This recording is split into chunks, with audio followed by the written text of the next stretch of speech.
December 17, 1944. 0530 hours. Honsfeld, Belgium. The Tiger. Tank's engine coughed, sputtered, then died. SS Abashto Banura Yahim Piper slammed his fist against the turret hatch, the metallic clang echoing through the pre-dawn darkness. His driver, Anshar Vber, attempted to restart the 700 horsepower Maybach engine. Nothing. The fuel gauge read empty. Herr Oberenura. Vber called up from his compartment, his voice tight with barely controlled panic. The reserve tank is also dry. Piper climbed down from his command tank, his boots crunching on the frozen Belgian soil. Around him, the most powerful armored spearhead the Wehrmacht had assembled for Operation Watch on the Rhine, the Ardennes offensive, sat motionless. 67 tanks, 149 half-tracks, and nearly 5,000 of Germany's most elite Waffen-SS soldiers, all paralyzed by empty fuel tanks. Through the morning mist, Piper could see the abandoned American position. Ahead, Honsfeld, a critical supply depot for the U.S. 99th Infantry Division. The Americans had fled so quickly they'd left fires still burning in oil drums, coffee still hot in metal cups, and there, lined up like a gift from the god of war himself, stood rows upon rows of jerry cans, thousands of them, the distinctive olive-drab American fuel containers. Piper approached slowly, almost reverently. His adjutant Halpedum, Führer Hans Gruller, pried open one can and sniffed benzene Herr Oceanfura, high-octane gasoline, as his men began the frantic work of refueling their vehicles. Piper walked among the stockpile, counting. The mathematics were staggering. 50,000 gallons, enough to fuel his entire comm-grouper for the push to the Meuse River. Enough to potentially change the course of the offensive. The Americans had abandoned more fuel in this single depot than most German divisions had received in the past 6 months. But as Piper stood among this bounty, watching his men pour American fuel into German tanks, a crushing realization settled over him like the morning fog. If the Americans could afford to abandon such quantities, if they could leave behind what Germany would guard with entire divisions, then this war was already over. Germany hadn't just miscalculated. Germany had fundamentally misunderstood the nature of its enemy. 6 months before Piper's discovery at Honsfeld in June 1944, Albert Speer, Hitler's Minister of Armaments and War Production, had presented the Führer with a report that should have ended all offensive operations immediately. Germany's synthetic fuel production, the lifeblood of the Wehrmacht, had been systematically destroyed by Allied bombing. The Leuna works, which had produced 175,000 tons of fuel in April, managed only 5,000 tons by September. The Berguis hydrogenation plants at Pitts, Blehammer, and Brooks were operating at less than 10% capacity. The numbers told a story of inevitable defeat. In 1944, the United States produced 1.8 billion barrels of crude oil. Germany, including all synthetic production, and captured Romanian fields, managed 33 million barrels, less than 2% of American production. The Third Reich was attempting to wage mechanized warfare with horse-drawn logistics. While America was drowning its armies in petroleum abundance, Major Friedrich Simman of the Wehrmacht's Logistics Command had calculated that the Ardennes offensive would require 4.5 million gallons of fuel to reach Antwerp. Hitler allocated 5 million gallons, but only half was actually delivered due to transportation problems. The German High Command was betting the entire offensive on capturing enemy supplies, a strategy that revealed terminal weakness rather than strength. The Americans, meanwhile, had constructed a petroleum pipeline system across France called PLU, Pipeline Under the Ocean, and the Red Ball Express, a massive truck convoy system that delivered 12,500 tons of supplies daily to the front lines. By December 1944, American forces in Europe were consuming 1.2 million gallons of fuel per day and receiving 1.4 million gallons. They were accumulating reserves while fighting. Joachim Piper was not a fool. At 29, he was one of the youngest regimental commanders in the Waffen-SS, holder of the Knight's Cross with Oak Leaves and Swords, veteran of the Eastern Front, where he had learned that in modern warfare, fuel was more precious than ammunition. His camp grouper had been designated the Schwerpunkt, the decisive point of the entire Ardennes offensive. On December 14th, 2 days before the offensive, Peiper attended the final briefing at Tondorf. General Sepp Dietrich, commanding the 6th SS Panzer Army, was blunt. "You will have enough fuel to reach the Meuse if you capture American supplies." The fuel allocation for Camp Grouper Peiper was 31,000 gallons, enough for 50 miles of combat operations. The distance to the Meuse was 65 miles. The mathematics of failure were built into the plan from the beginning. As his column prepared to advance on December 16th, Peiper issued strict orders. Tanks would operate in single file to conserve fuel. Engines would be shut off during any halt longer than 5 minutes, and the capture of American fuel dumps was priority 1, above even tactical objectives. The contrast with American operations could not have been starker. That same morning, Captain James Rose of the U.S. 743rd Tank Battalion, stationed just 20 miles from Peiper's starting position, recorded in his unit diary, received fuel resupply 8,000 g, third delivery. This week, storage tanks already at capacity. December 16, 1944. 0530 hours. The German artillery barrage that opened Operation Watch on the Rhine used more ammunition in 2 hours than the Wehrmacht had allocated for entire operations earlier in the war. But even this impressive display masked critical shortages. Peiper's column began moving at 7 a.m., already behind schedule.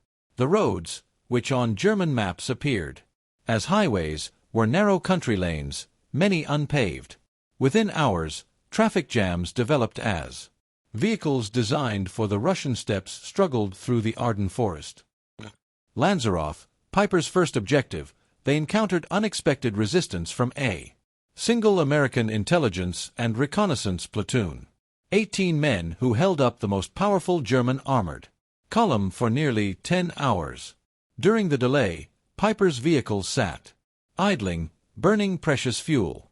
When they finally broke through and reached Hansfeld at dawn on December 17th, Peiper's column had covered 20 miles and consumed 40% of their fuel. At this rate, they would run dry before reaching the halfway point to the MOS. The American supply depot at Hansfeld was not even a primary facility.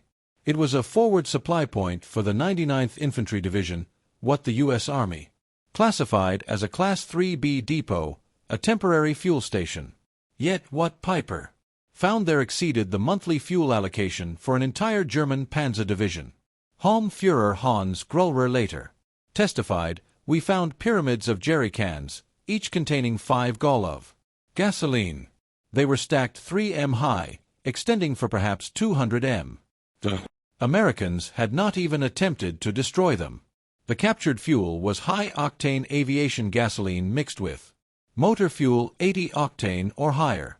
German vehicles, especially the temperamental Maybach engines in the Tiger tanks, were designed for 74 octane fuel. The American gasoline was actually too good, causing engine problems in several German vehicles. As Peiper's men refueled, they made more discoveries. Sergeant Wilhelm Hoffmann found shipping manifests in the depot office. He could read English, having worked in his father's import business before the war. The papers indicated this fuel had been shipped from Texas to New York, across the Atlantic to Liverpool, across the Channel to Normandy, and trucked 400 m to Hansfeld. The journey of over 6,000 miles had taken less than 6 weeks. I showed the papers to Führer Peiper, Hoffmann recalled in a 1976 interview. He read them twice, then crumpled them up. He said nothing but his face went pale. We both understood what this meant. Private Ernst Kara found a stack of Stars and Stripes newspapers dated December 15th, just 2 days old. The headline celebrated the opening of a new fuel pipeline from Cherbourg to Verdun, capable of delivering 300,000 gallons per day. A single pipeline delivering more fuel daily than Camp Gripper Piper would use in the entire offensive. To comprehend the shock of Piper's discovery, one must understand Germany's fuel situation by late 1944. Since May, Allied bombing had reduced synthetic fuel production by 90%. The Luftwaffe was grounding aircraft for lack of aviation fuel.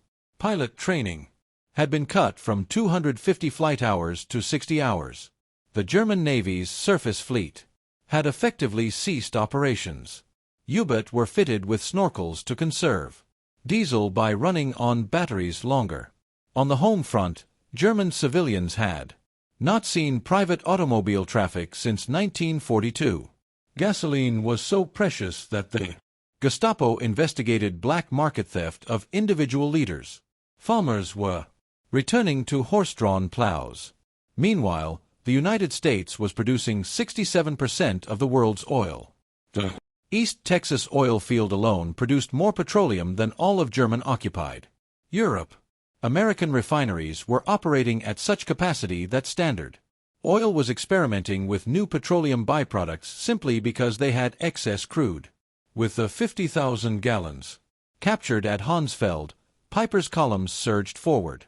They reached Billingen by noon on December 17th, capturing additional supplies, rations, ammunition, and most importantly, maps showing other American fuel depots in the area. But the maps revealed a disturbing truth. The Americans had fuel stockpiles everywhere. Every major crossroads had a depot. The U.S. First Army alone had 3.5 million gallons in reserve.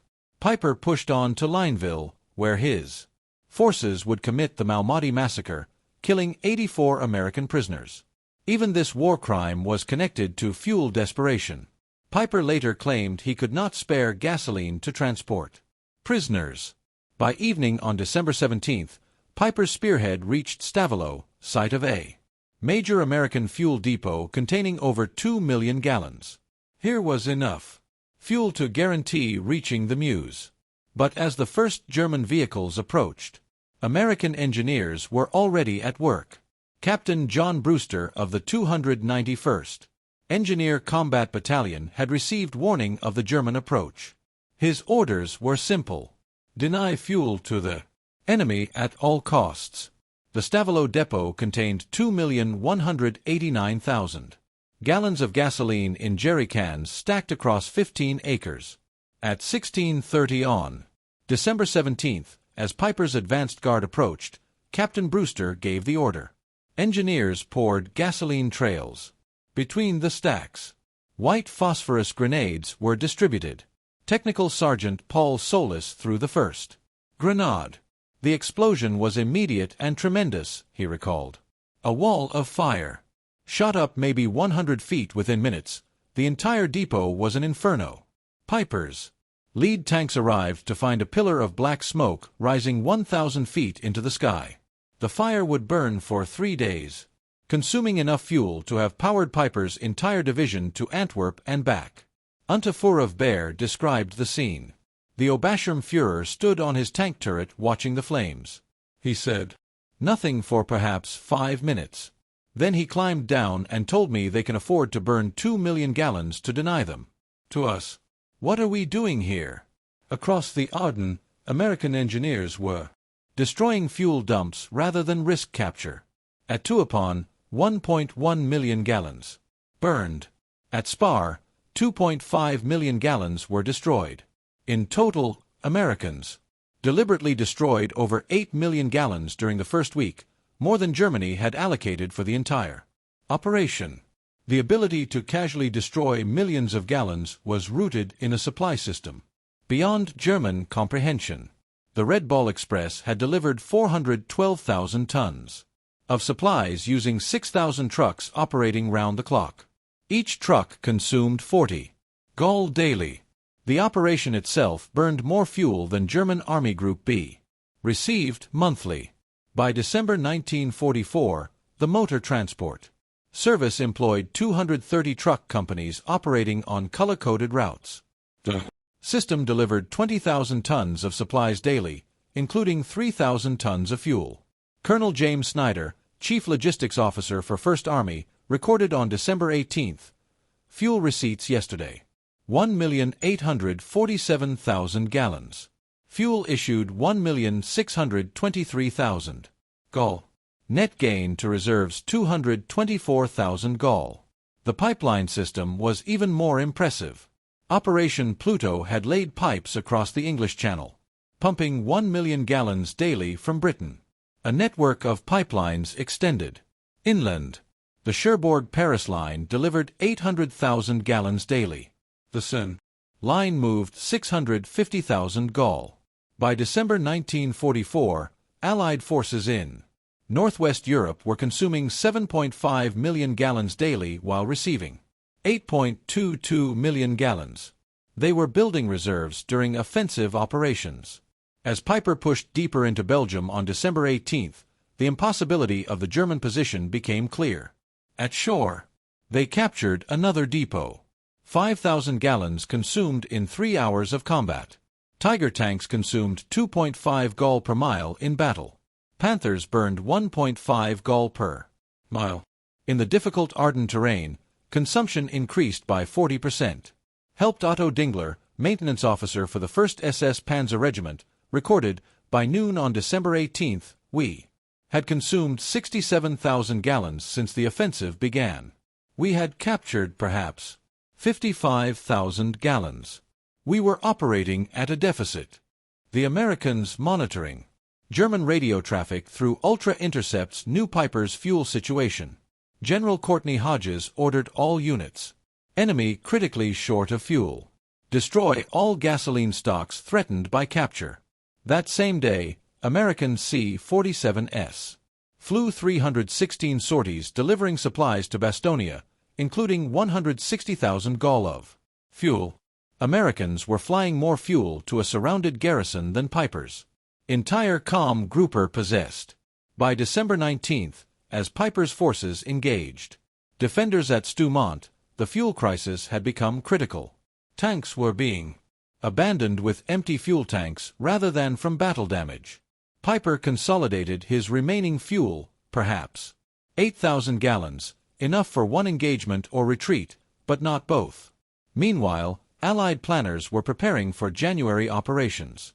Brigadier General Maurice Gilland requested 245 million gallons for the coming month. The request was approved without discussion. The contrast extended beyond quantity. American vehicles were standardized for efficiency. Sherman tanks consumed 0.8 gall per mile versus the Tiger's 2.5. American trucks got 8 m per gallon fully loaded. Parts were interchangeable. Maintenance simplified. German forces operated a bewildering array of captured and manufactured vehicles with different requirements. French tanks needed different oil than German Panthers. Soviet trucks required different parts than German Opels. Each complication multiplied logistical difficulties. On December 20th, Piper received a radio message. Fuel convoy destroyed by Allied aircraft.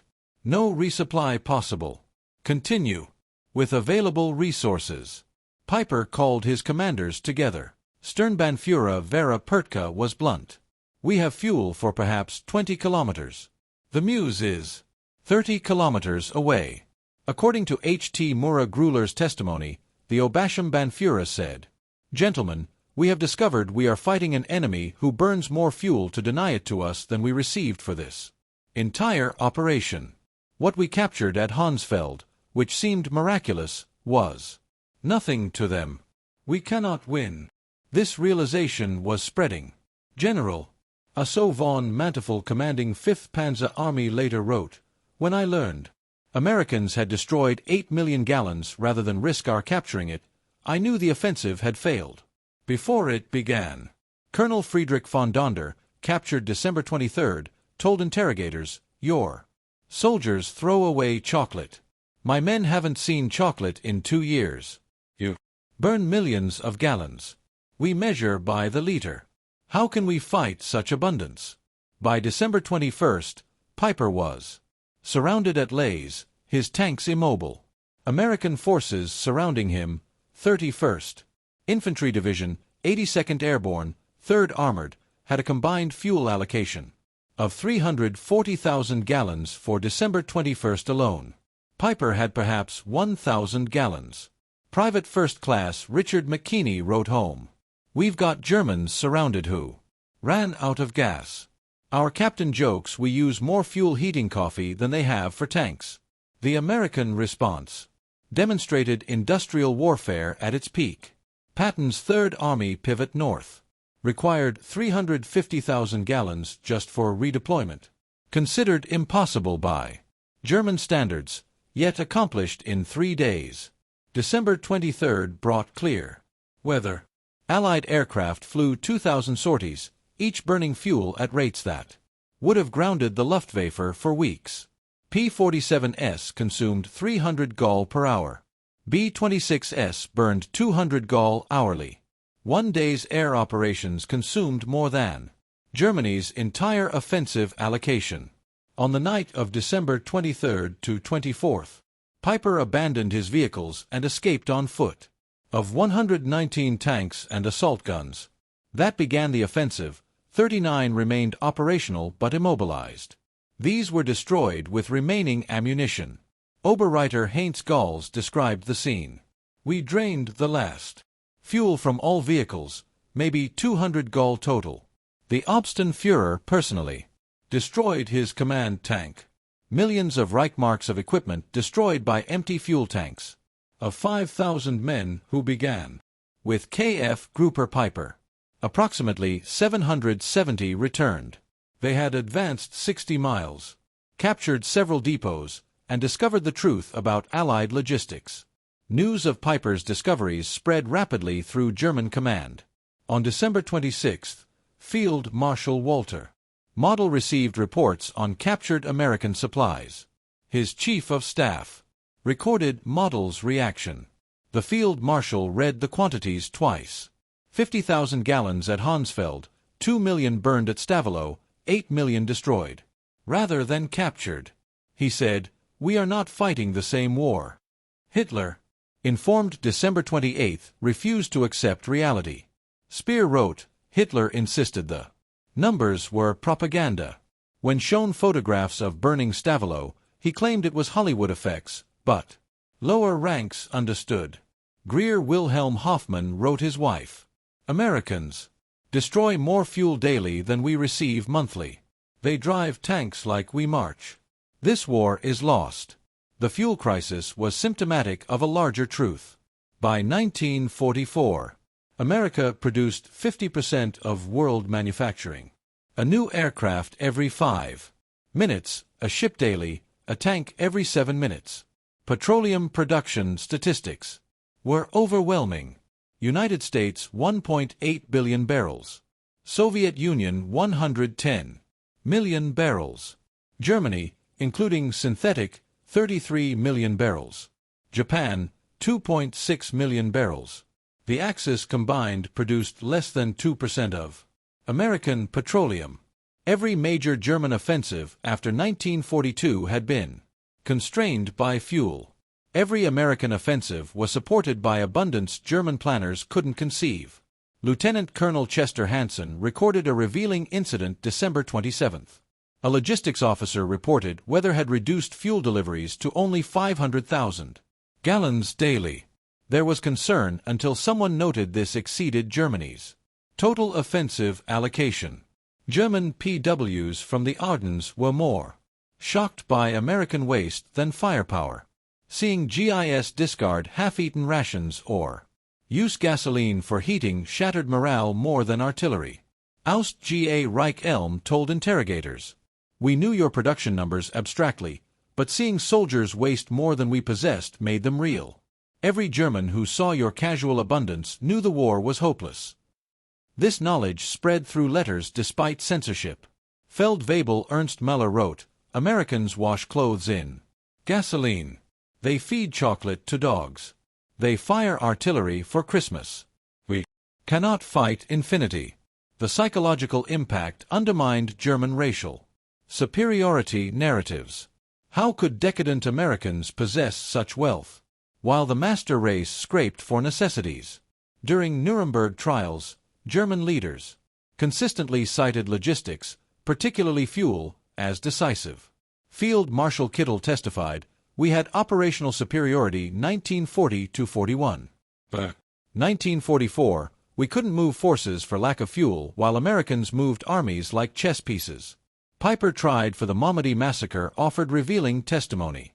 "Every decision after December 17th was influenced by fuel shortage. We couldn't maneuver, pursue, or retreat effectively. Americans moved freely while we counted liters." General Heinz Derian wrote, "When Piper captured 50,000 gallons, meaning everything to him but nothing to Americans, the war was over." The story resonates because it represents when industrial warfare reached its conclusion. Wars were won by production statistics, not warrior courage. The romantic notion of warfare died in the Ardennes among empty fuel tanks. Dr. Richard Overy calculated that by 1944, Allied to Axis production ratios exceeded 5-1 in major categories. In petroleum, it approached 50-1. These advantages couldn't be overcome by superior training or tactics. America produced 324,750 aircraft during the war. Germany won 1997. Americans built 88,410 tanks. Germany 46,857. But most tellingly, America refined 1.8 billion barrels of oil in 1944 alone, while Germany scraped together 33 million barrels. December 24, 1944. As Piper's men slipped through American lines on foot, abandoning 39 tanks, 70 half-tracks, and 177 other vehicles, the magnitude crystallized. They had captured 50,000 gallons, seemingly miraculous, only to learn it was meaningless to an enemy who could burn millions.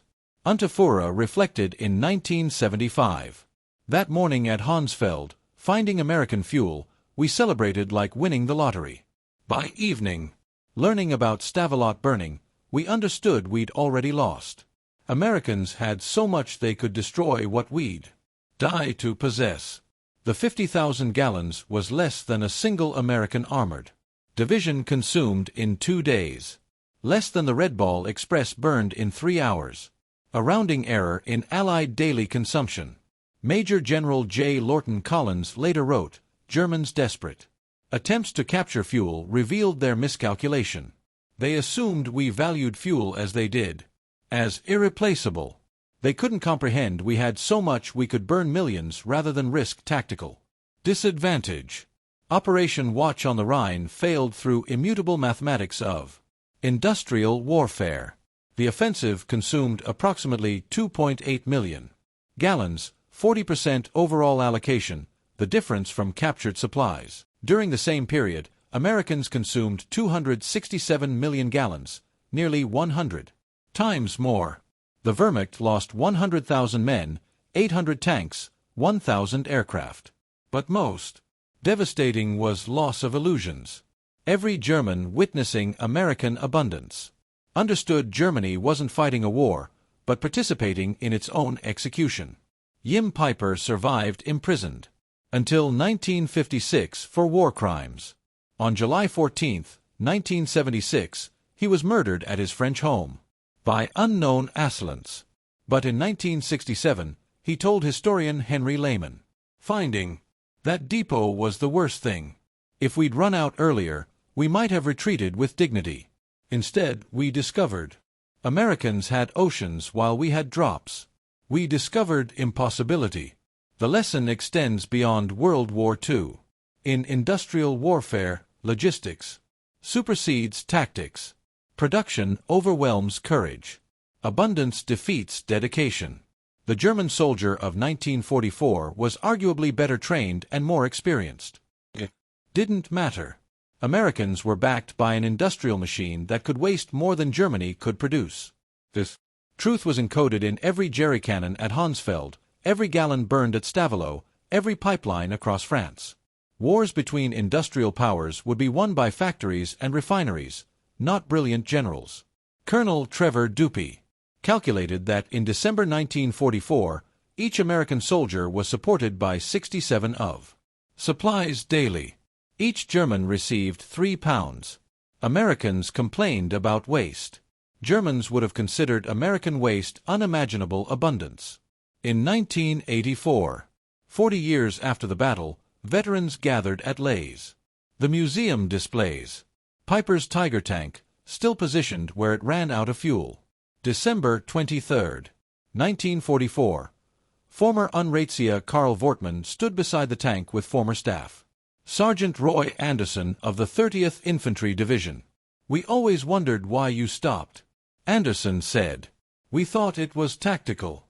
Wortmann laughed bitterly. "We stopped because tanks were empty. You burned millions to keep it from us. How could we fight that?"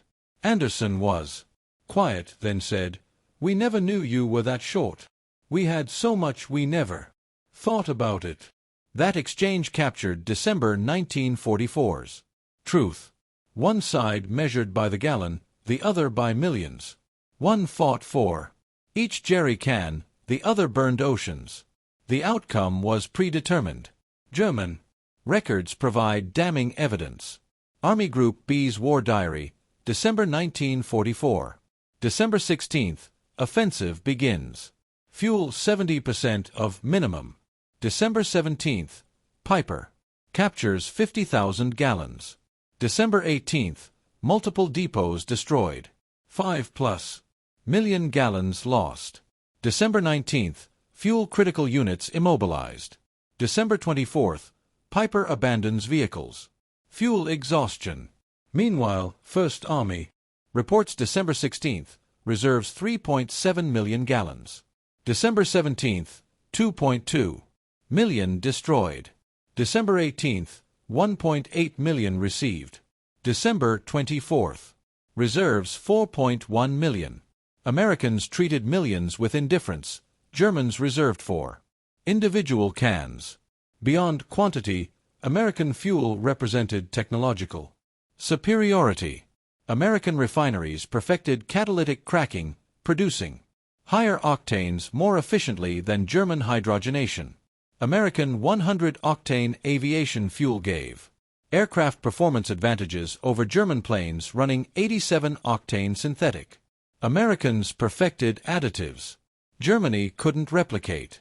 Tetrathyled, ethylene, diramide detergents. German engines designed for lower quality often ran poorly on captured American gasoline. Fuel shortage shaped every soldier's experience. Gerrit Hans Mahler recorded December 20th. Marched 30 kilometers. No fuel for trucks past abandoned American vehicles with engines running for warmth. They leave engines running. We marched through snow. Medical services were crippled. Ambulances couldn't evacuate wounded. Hospitals couldn't run generators. Men died waiting for transportation that never came. Oberarch Dr. Wilhelm Kirsting testified, "We had excellent surgeons, supplies captured from Americans, but no fuel for ambulances. Men died who could have been saved with 10 kilometers transport." The discoveries shattered German propaganda about American weakness. Soldiers had been told Americans were soft, incapable. Then they discovered Americans could destroy more than Germany possessed. Goebbels's diary, December 28th. Reports indicate serious morale problems. Soldiers write about American superiority, undermining our narrative. But stories spread faster than censorship. The myth of German superiority couldn't survive contact with American logistics. The Ardennes failure meant Germany had no options except desperate defense. General Jodl testified at Nuremberg, "After the Ardennes, we knew it was lost.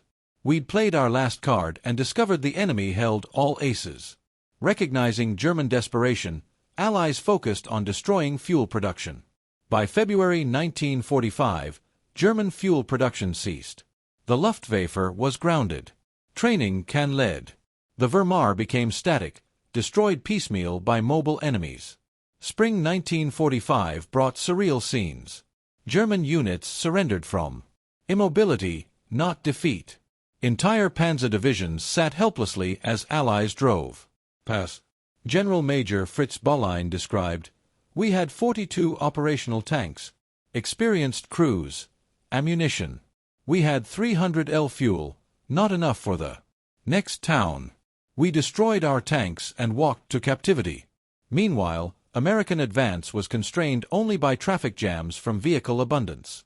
Third Army alone had 15,000 vehicles. Camp Grouper Piper's fuel crisis demonstrates how industrial capacity determined World War II's outcome. When Piper stood among captured Gerians that December morning, he glimpsed truth. They fought an enemy whose waste exceeded their need. The numbers tell everything. German offensive allocation, 5 million gallons. Fuel destroyed by Americans, 8 million gallons. Daily American consumption, 7.5 million gall. Piper's capture at Hansfeld, 50,000 gall. Percentage of American daily supply 0.6%. The Battle of the Bulge killed 19,000 Americans, perhaps 100,000 Germans. It destroyed Wehrmacht's last reserves. But its lasting impact was spreading knowledge through German ranks. America possessed incomprehensible abundance. Piper's discovery wasn't just about fuel, but industrial warfare's nature. Victory belonged to whoever produced the most petroleum, steel, aluminum. Germany never had a chance. The final irony, American forces cataloging abandoned German equipment at Lays found 39 perfect tanks abandoned solely for lack of fuel. Major Robert Harrison's salvage report noted, fuel required 8,000 gallons. Classification: minimal. Source: local reserve. Time 4 hours. What was impossible for Germans, 8,000 gallons to save their best tanks, was beneath American notice. A minor request using local reserves exceeding kg. Grouper Piper's peak strength.